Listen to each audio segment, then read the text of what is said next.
Hey everybody, so is this live? Memorex? Hey everybody, Uncle G here.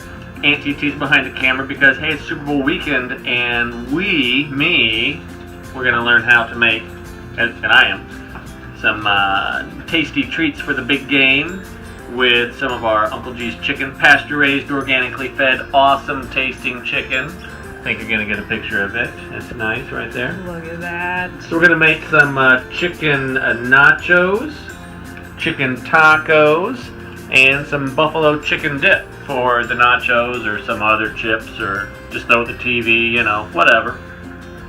Lots of easy components here. Some oil, salt and pepper, cayenne because Uncle G likes it hot. These are chipotles. Reference the cayenne there. Uncle G likes it hot. And of course Uncle G's chicken. We've thawed this one for a couple days, so you might not be able to use one of our chickens for this big game, but there's always big games coming up. I mean, Iowa State plays somebody next week, and we also need the oven, right? So I'm gonna go preheat that to 350 because when we're done prepping this chicken, it's gonna go in for 2 hours. 350 for 2 hours. That's the first step. So the oven is preheating 350. Remember, we're going to do that for 2 hours. I've written that down somewhere. Next, we have to open the chicken. So I have a pocket knife, right? No? Alright, so we'll get just a regular knife here. And it's a weird looking knife. I'm going to open the chicken up. Right, I got a little pan here. Didn't know that was there. So, I'm going to rub the outside of the chicken with salt and pepper. But the neat thing is, mostly we're not going to be using the skin for the nachos and or dip and or tacos. So we're going to go underneath the skin. Kind of work our way in there. Oh! Alright, not for the squeamish here, but the chicken's dead, doesn't mind. We're going to rub some of the good cayenne and the chipotle sauce underneath here so that the actual meat and not the skin gets some of that seasoning, alright? So let me work the skin and then we'll do the seasoning. Alright, so we got our hands washed again, and because I'm just going to touch more chicken, but we're going to move this to a new pan and then I'm going to pat it off. Doesn't have to be super dry, but you know, there was some juices in there, and we're going to oil her up. And so first I'm going to put the oil on. Just get a little olive oil there on my hands. Rub her all over. Yay. Get all the nooks and crannies. Nooks and crannies are important. And some. Okay, is that an oily chicken? Yeah. And you can see I got under here real good. This skin is going to be awesome to eat later. So I got a half teaspoon here of salt and pepper. Just give it a little shake. This is coarse pepper and just regular salt, so it looks peppery. But that's okay because Uncle G likes spicy. Right, Auntie T? Mm-hmm. Yeah. I get a little bit on there. I'm gonna rub it around. Then the fun things start. Remember, the oven's already going. You can do this while you're watching a pre-game show or something. Actually, this chicken's going to take a couple hours to cook, so you want to do this on Saturday. Sunday morning. Okay. Auntie T, I got all salt peppered up. Next, we're going to open up the peppers and the cayenne, but I'm going to have to wash my hands, so hold on. Hands are washed again. I take my ABCs. Good job there. Next, we're opening up these chipotle peppers. Going to be good. And they're going to use this whole thing. I'm going to put them in a nice little mixing pan, recycle that. And the peppers themselves are going to go in the cavity here. Tell me if you've seen this one before.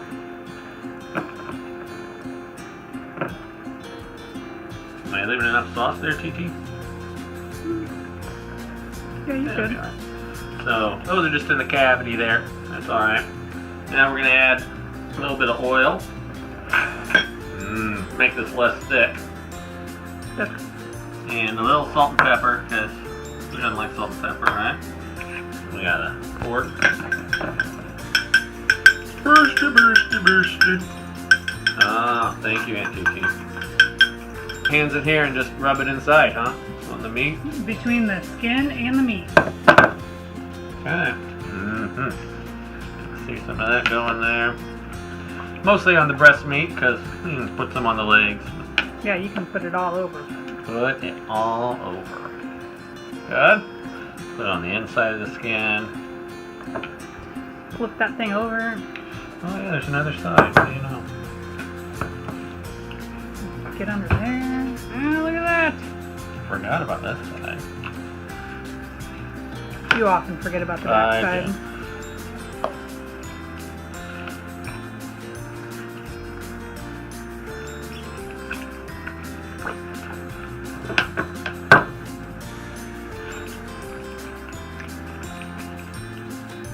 Okay, we'll put those back in the cavity.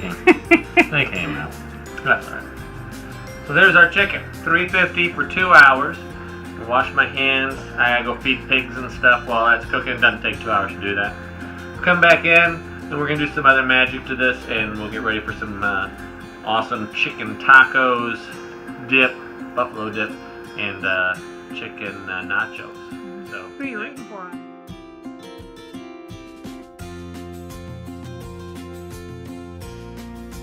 welcome back. Now we have our chicken now. It's been cooked, and just so you know, hour and a half at $3.50, unless you like it crispy. So it was a little crispy. $3.50, 1.5 hours instead of 2 hours. Also, check out this this gelatinous here. That's it's like a chicken stock. You can tell how awesome the chicken is by just how gelatinousy that is. That's some good stuff there. After we're done with what I'm going to do now, we'll use the carcass for chicken stock as well, so you don't waste any of it. But basically what I'm going to do is pull the meat from the bones. I have some forks to help me in the tricky parts, and then we'll have a bowl full of shredded chicken breast and chicken meat for our tacos, nachos, and dip. And yeah, the next part will be making those, but let's just start shredding this up, eh?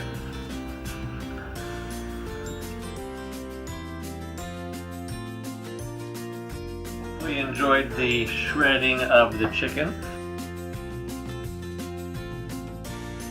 To make some buffalo chicken dip with the chicken that we made in the previous video. We shredded it all up after we, or maybe it was this video, after we baked it. And so we have some ingredients I've laid out for you. If you want to see Uncle G divvying and measuring everything out, that'll be on the outtakes, so you can look at that later. But first thing we do is we need a cup of our chicken, shredded chicken, pasture raised, fed organic feed right here on the farm. It's pretty awesome. We have 1 package of cream cheese softened. I think Aunt TT put it in the microwave for 20-30 seconds, something like that. Gets it nice and soft. Got a spatula. Get it in there. I don't even watch the Food Network, and I'm just a natural at this. So have a half a cup of our ranch that we made with our own spice mix there. We have then a cup of Frank's Red Hot. Now, that's the good stuff there. Make them spicy, buffalo-y. That's what we're talking about. After the Frank's Red Hot, we have a cup of cheese. Nice shredded cheese. You can use whatever cheese you want. I spilled some. Fire my intern, I guess. And then lastly, we have a pinch of salt and a 1/4 teaspoon of pepper. Throw that in there. Let's see, am I missing anything? Nope. I'm going to take this over to the KitchenAid. Now, let's see if we can turn this on. Oh, gotta plug it in. That intern's fired too, huh? There you go. Make sure it doesn't. Woo!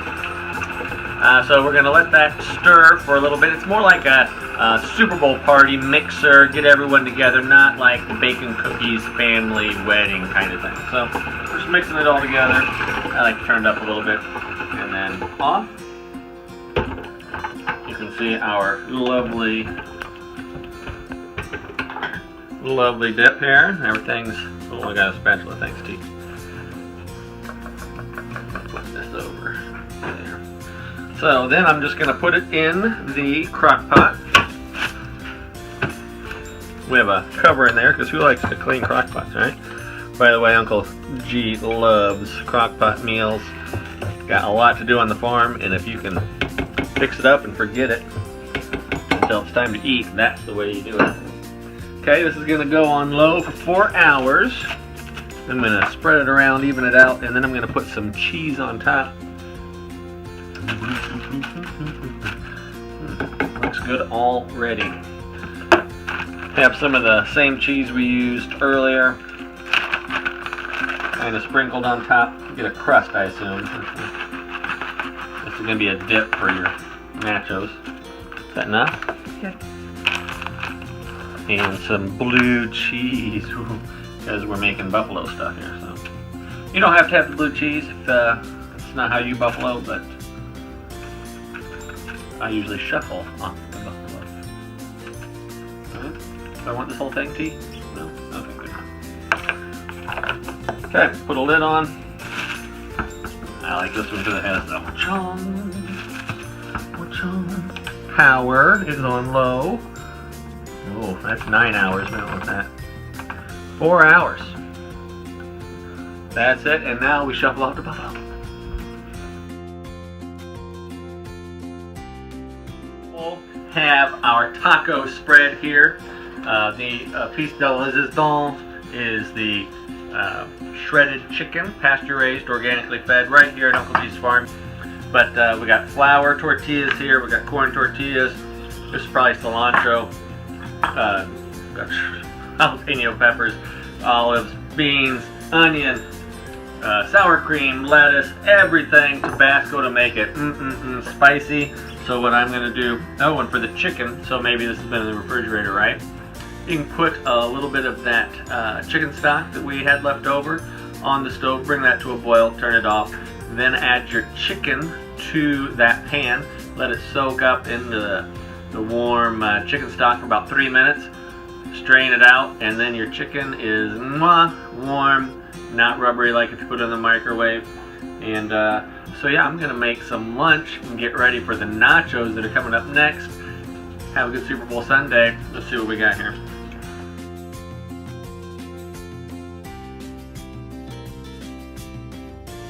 That's my taco. What are you gonna have? Catch you next.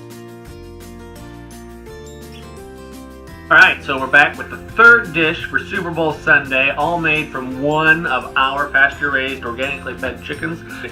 Right here we have our shredded chicken nachos. Doesn't that look fabulous? Almost too good to eat, but I assure you that this is real food, not like you might see on TV where they use fake stuff. Anyway, we had pulled chicken with a little bit of beans and some cheese. Put that in the oven for 350, about 10 minutes.